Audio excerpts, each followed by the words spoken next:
I was at a post-conference dinner last week, sitting across from a brilliant startup architect and his apparent right-hand man. The architect himself was quiet, intense. You could practically feel the weight of the systems he was building in his head. But the guy next to him, he was electric. He was using all the architect's vocabulary, talking about recursive loops and high-fidelity coherence with, absolute confidence. To a casual observer, they looked like intellectual twins. He mirrored the architect's cadence perfectly, nodding at every point with this knowing look, implying, yes, we possess this truth. But then the architect stepped away to take a call, and the atmosphere shifted instantly. It wasn't just a change in mood, it was a complete collapse of the frame. The right-hand man leaned in, his smile becoming tight and cynical, and he dropped his voice. He said, all that system architecture is just a performance. At the end of the day, nobody really has a vision. It's all just random noise we pretend is a pattern. He was jarring. Moments ago, he was wearing the architect's logic like a suit of armor. Now he was actively dismantling it. He started arguing that hierarchy is an illusion and that distinction is just narcissism, effectively trying to erase the very height he had just been claiming to stand on. It wasn't constructive criticism. It felt like a desperate, almost biological need to pull the ceiling down to his eye level. That strange, oscillating behavior, mimicking the light 1 second, then denying that light even exists the next. It struck me as something ancient. It wasn't just professional jealousy. I realized I was watching a geometry problem play out in real time. This wasn't a partner. It was a counterfeit. It was a pattern that rises inevitably whenever true coherence enters the room. Okay, so let's unpack this. That anecdote, I think, introduces the core structural idea we're diving into today, what we're calling the anti-founder arc. We're looking at this inevitable shadow that gets cast whenever true structure, real clarity, and a new way of seeing, what we'll call the founder, enters the world and establishes a new kind of order. It's a reaction. It is. And what's crucial here for you listening is that we're analyzing this pattern not through a lens of, good versus evil, not a moral judgment. No, not at all. We're treating it purely as a study of structural geometry.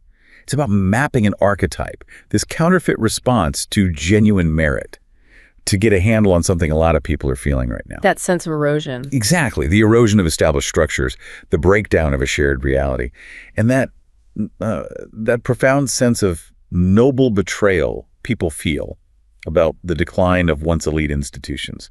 It feels like the actual mechanisms of quality are being systematically replaced by something formless. And if we look at this structurally, the anti-founder is that counterfeit origin, the shadow twin. It's a guaranteed response, not some random event. You see it everywhere.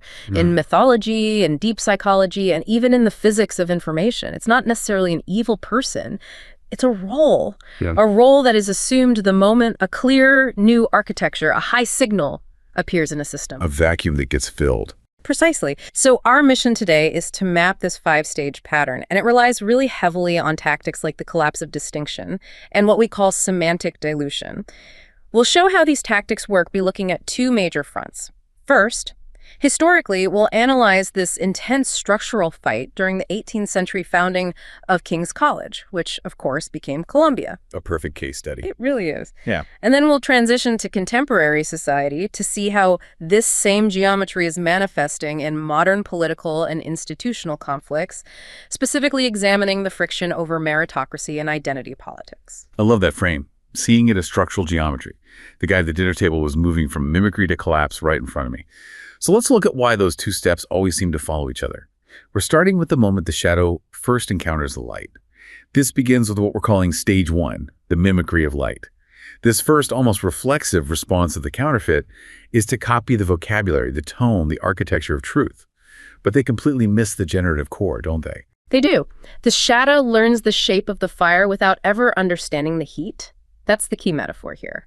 A founder, through genuine effort and insight, introduces a high-coherence signal, a new language for a field, a new framework for a company, whatever it is.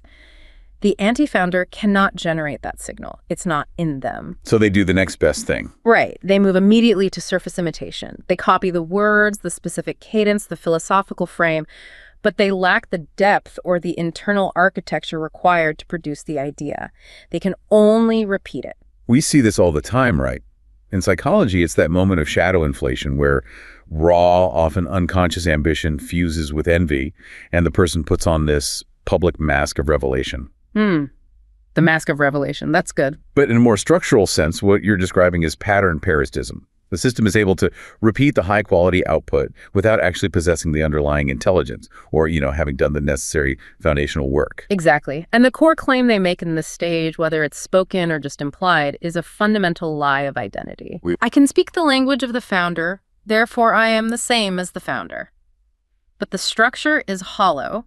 We might call that a lack of internal mass. Lack of internal mass. I like that. They appear solid, but there's nothing backing the claims up. It's like a mimic octopus that can display the color and shape of a venomous sea snake, but has absolutely no venom. It's all display. All display. And that hollowness, that lack of mass, becomes the driving engine for all the later stages. It has to, because the counterfeit is inherently unstable. That makes perfect sense.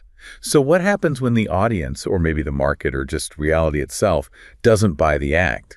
When the counterfeit realizes they're still just the reflection, not the source. Well, that's when it gets dangerous. That pushes us into stage 2, the collapse of distinction. That's the critical pivot. When the mimicry fails to earn the desired reverence or the status they feel they deserve, the anti-founder moves to destroy the concept of hierarchy itself. They can't climb the ladder, so they decide to burn the ladder. Burn the ladder, and then argue that ladders are an oppressive social construct. The strategy becomes erasing all distinction. They start to assert that uniqueness is an illusion, that coherence is merely a coincidence, and that clarity, that hard-won structured inside of the founder, is simply a mask for narcissism. That last one is the real killer, framing clarity as narcissism. It is. They take the founder's difficult, differentiated insight and they try to reduce it to a collective hallucination or just a lucky accident. Anything to avoid admitting it was earned through superior effort or insight. That's where you, the listener, can really start to feel the impact, because this is the root of the erosion of meritocracy, isn't it? If standards are viewed not as objective requirements for quality, but as acts of exclusion, you've essentially just collapsed the distinction between high quality and, well, noise. Absolutely. Structurally, we call this system boundary collapse. It is an active attempt to flatten the entire hierarchical attractor. Okay, an attractor. An attractor is just the point of highest order or quality that the system naturally tends toward. Think of it as the peak of the mountain. The anti-founder attempts to flatten that high point so that their hollow self no longer feels inferior relative to the coherent structure of the founder. It's a leveling impulse. A radical leveling impulse. Yeah. And you see clear ancient echoes of this. There's that powerful religious parallel of Korah in the Old Testament who challenges the legitimacy of Moses. How does he do it? He says, all of us are chosen.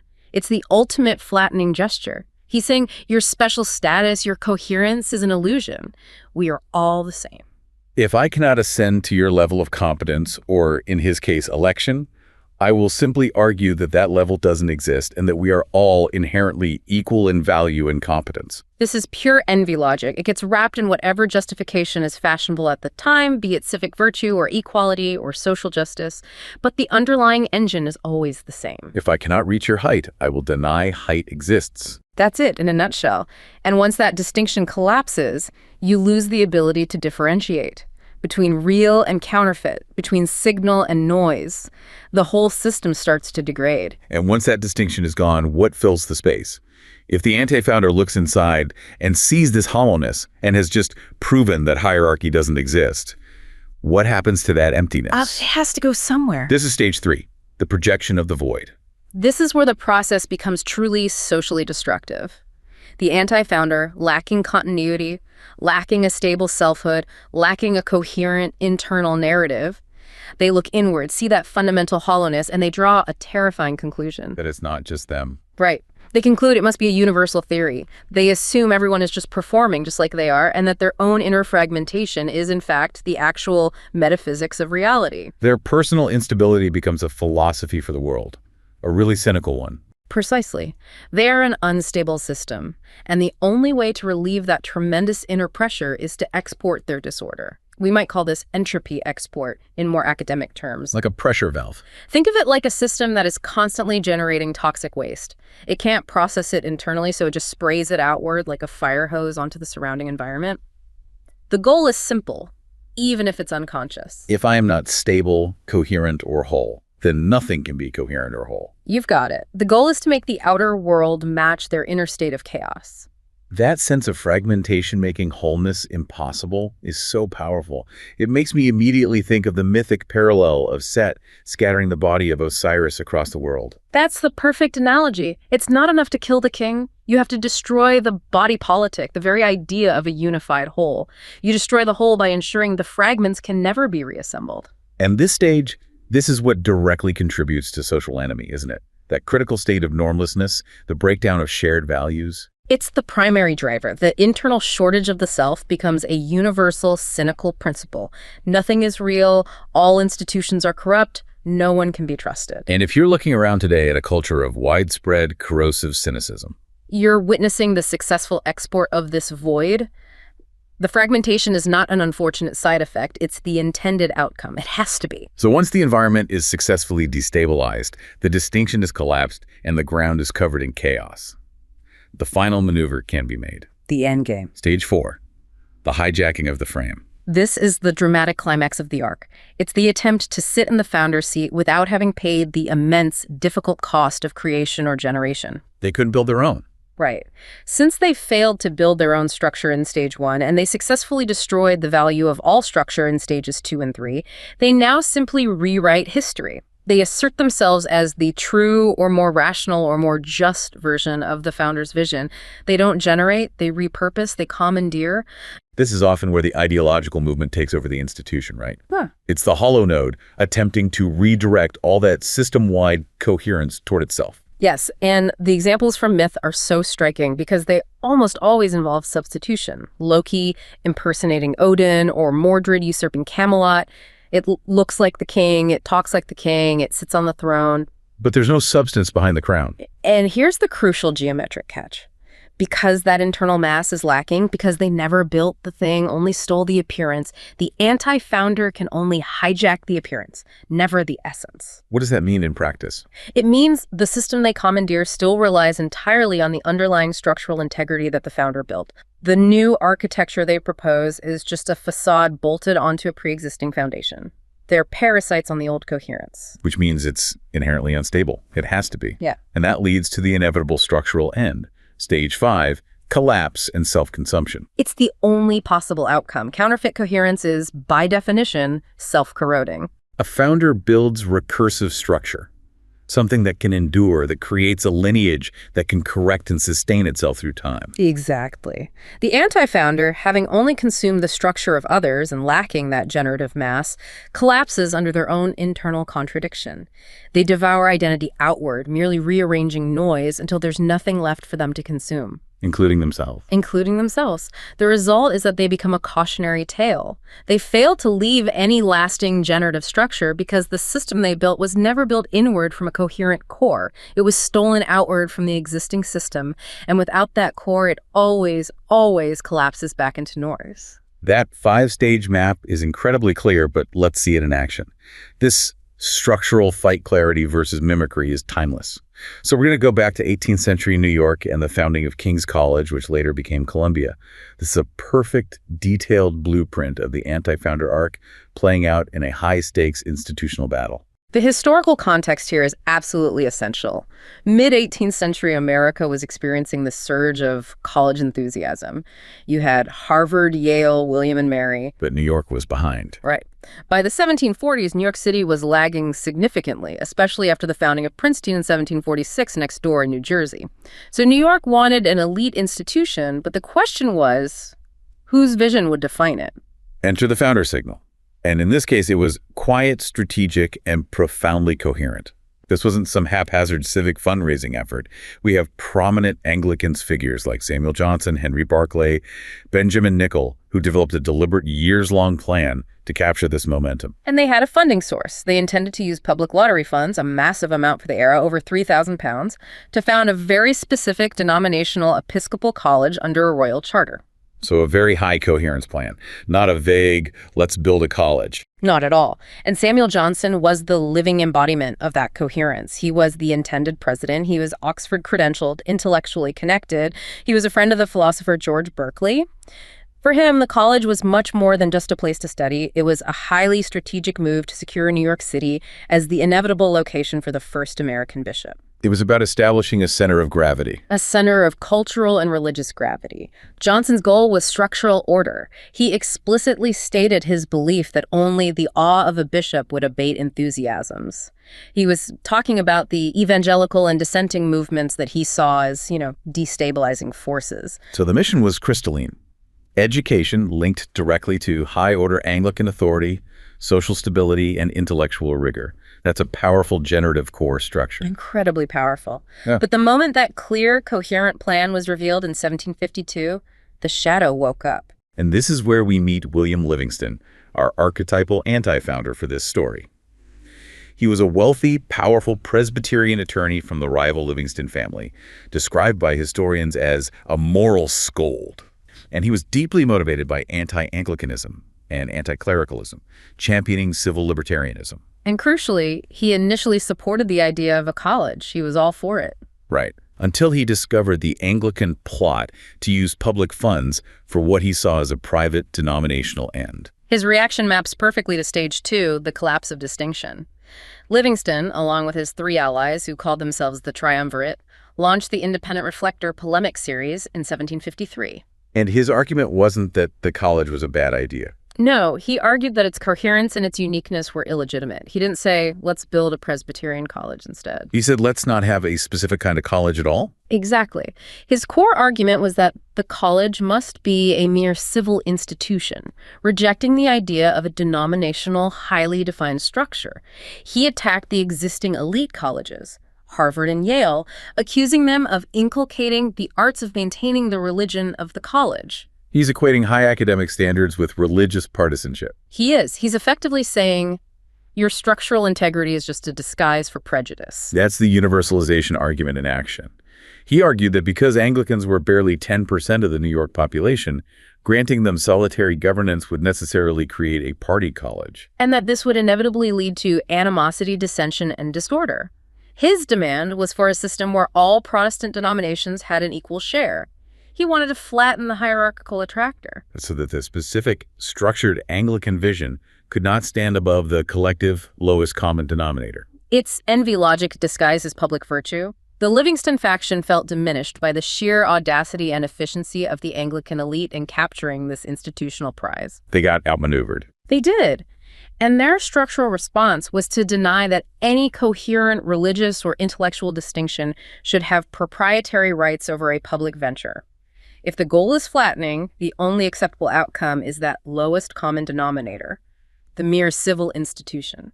So the fight was brutal.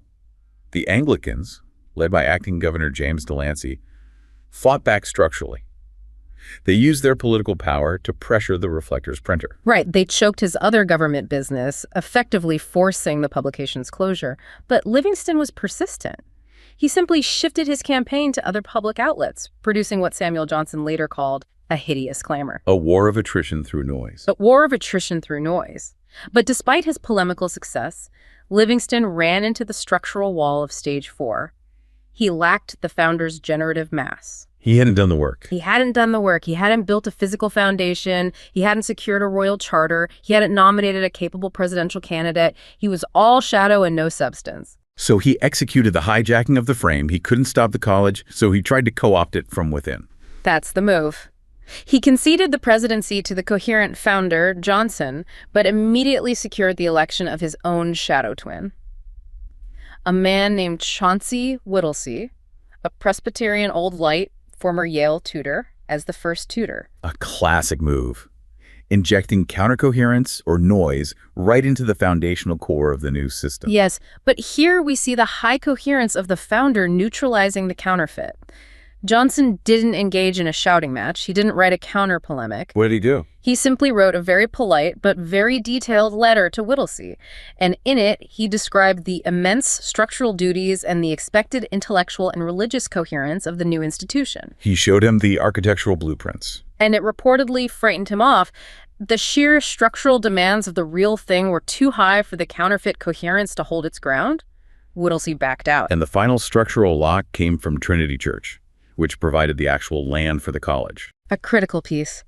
To prevent the college from ever fully collapsing into Livingston's mere civil institution model, they imposed two strict conditions on the land grant in perpetuity. The first. The president must always be an Anglican. And the second. All services must follow the Anglican liturgy. And if these conditions failed, the land would revert back to the church. This was a structural safeguard against the collapse of distinction. The founder won, but they had to compromise appearance to achieve it, didn't they? It did. Johnson, to soften the intense denominational offense that the hideous clamor had created, promised the curriculum would focus on Christianity and morality in which true Christians of each denomination are generally agreed. He kept the structural integrity while offering a kind of rhetorical appeasement. Exactly. The pattern is crystal clear.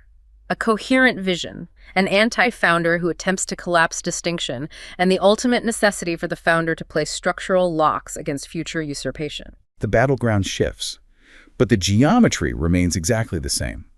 We see this structural fight clarity versus mimicry playing out today with immense intensity.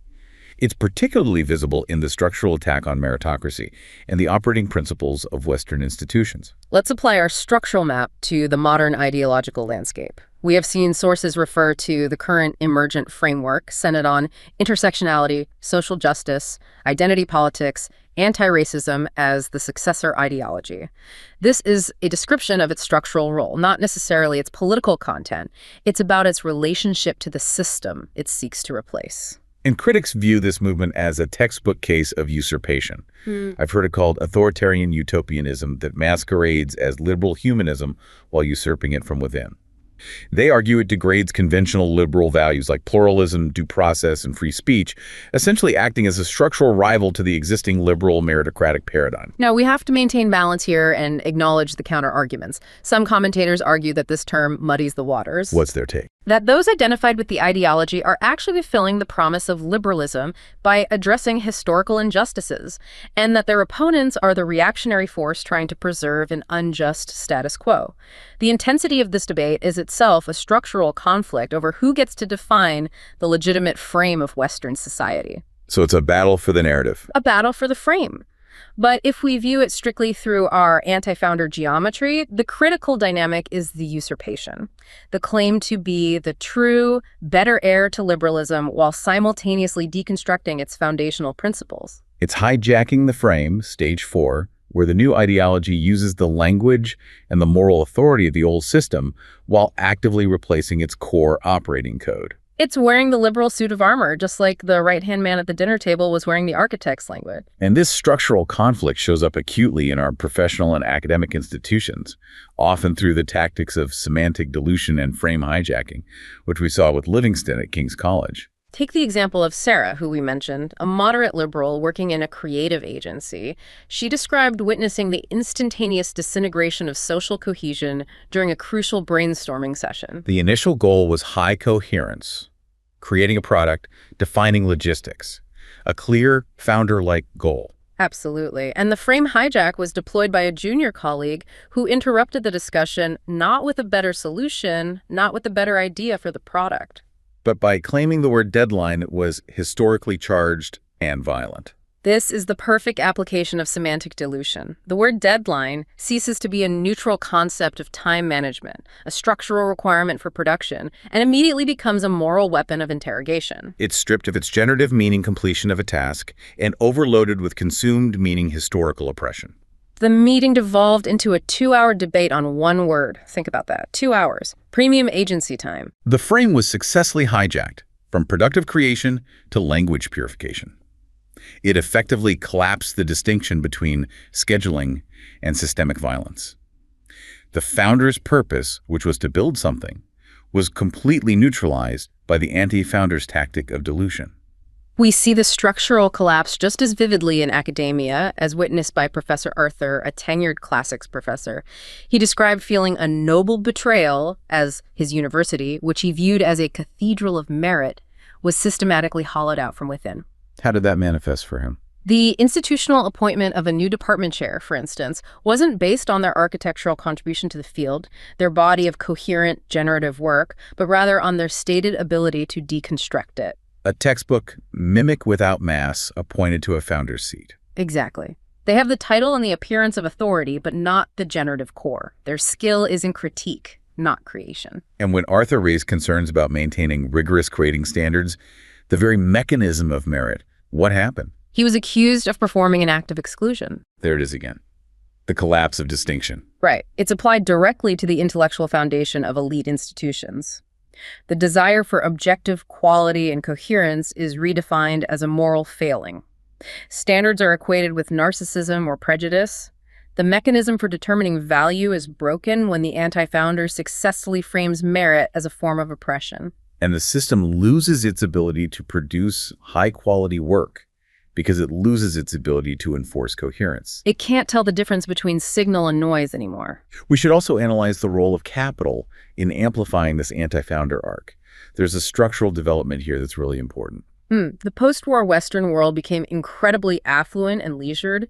This pushed the boundaries of personal freedom without the historical reminders of community, tradition, or religion to check excess. It created a fertile ground for decadence, which aligns structurally with the rise of what some call the progressive billionaire class in the U.S. A vast majority of the great money from high-tech, finance, Silicon Valley, is now aligned with progressive ideology.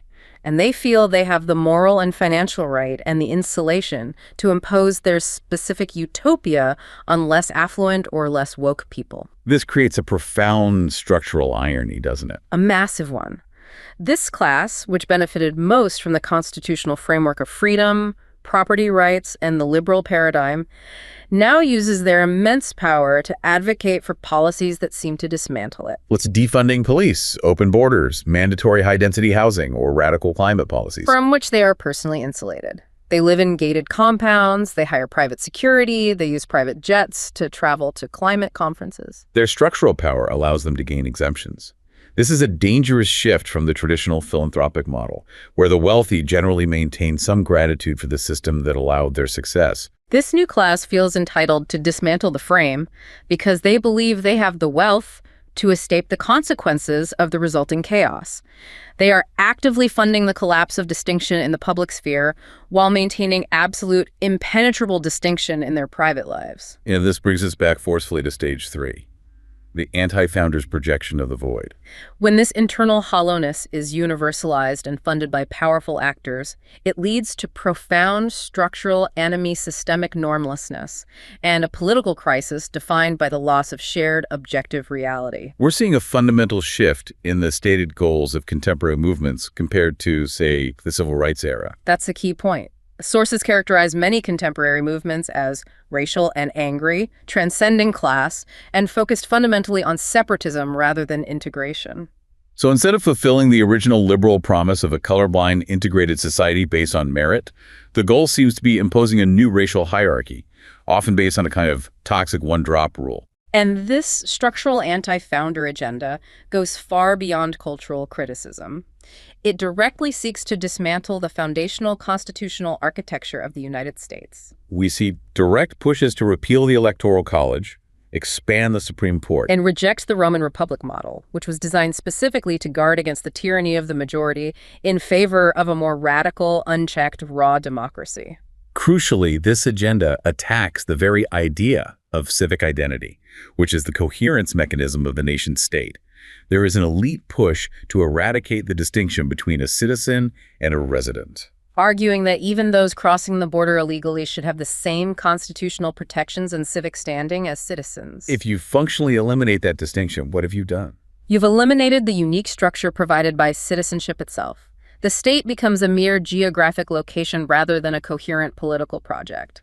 If civic identity is meaningless, if the distinction collapses, the core of the state collapses, resulting in what we call structural anomie. This sounds abstract, but it translates into profound failures in real life.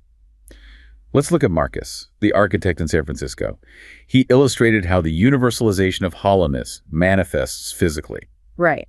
Marcus observed profound anomie in his neighborhood.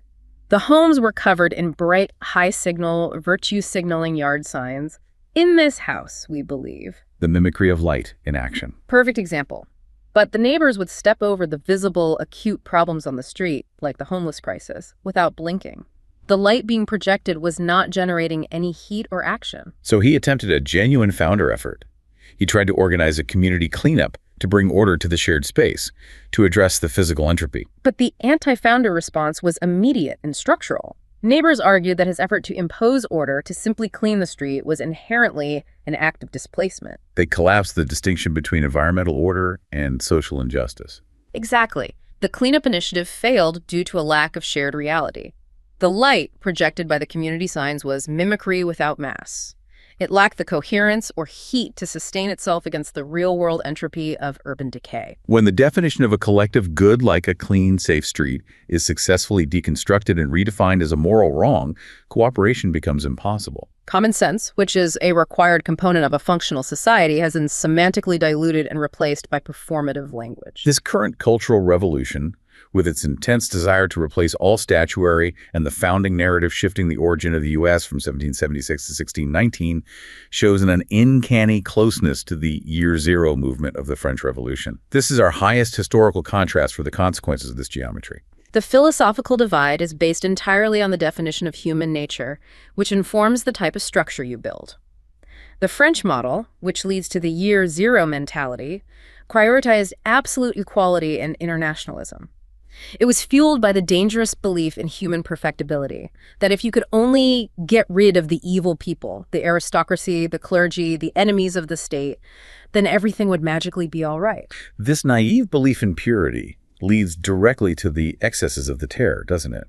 Because you must constantly eliminate those who fail to meet the pure utopian standard. In structural terms, they established a system with no internal checks. It was all about will. Exactly. Conversely, the American founders were heavily influenced by a worldview that acknowledged deep human fallibility. The idea that the dividing line between good and evil runs across every human heart. Right. They knew pride and self-interest would constantly undermine any system. They weren't naive about human nature. So they opted for the Roman Republic model, a system of checks and balances, separated powers, constitutional limits. Their goal was to maximize freedom while minimizing the risk of excess power, knowing that the system needed to survive human failing. And that foundational structure, designed to protect against human vice, is the precise architecture now under direct structural attack by those who seek a radical, unconstrained democracy based on the illusion of human perfectibility. It's the anti-founder attempt to replace a resilient, coherent structure with a radically simplified utopian frame that is guaranteed to collapse into violence and self-consumption. So we've synthesized our deep dive. The anti-founder archetype, it's not just a psychological description.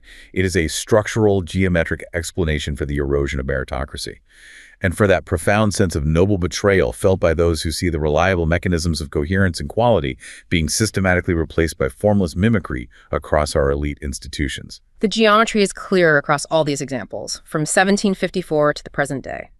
Coherence is self-sustaining because it is generative. Counterfeit coherence is self-corroding because it is merely consuming. The founder alters the world by creating enduring recursive structure. While the anti-founder does not create, they merely rearrange noise by consuming the coherence around them. The final insight, then, is purely geometric. It is. The shadow will always react when clarity appears. We must develop the capacity to distinguish between what truly builds structure and what merely consumes it, because the latter, the counterfeit, is structurally incapable of leaving any lasting generative transformation in its wake. It always collapses back into noise, leaving nothing but anomie and fragmentation behind. The lesson is that systems require an architect, but they must also be designed to stand without them. The danger lies in what happens when the architect is temporarily absent. The counterfeit, which lacks the internal mass to stand on its own, will attempt to collapse the frame, convincing everyone that structure was just an illusion all along, thereby enabling their own short-lived reign of chaos. The mastery of this geometry, knowing the difference between creation and consumption, is essential for preserving any coherent system.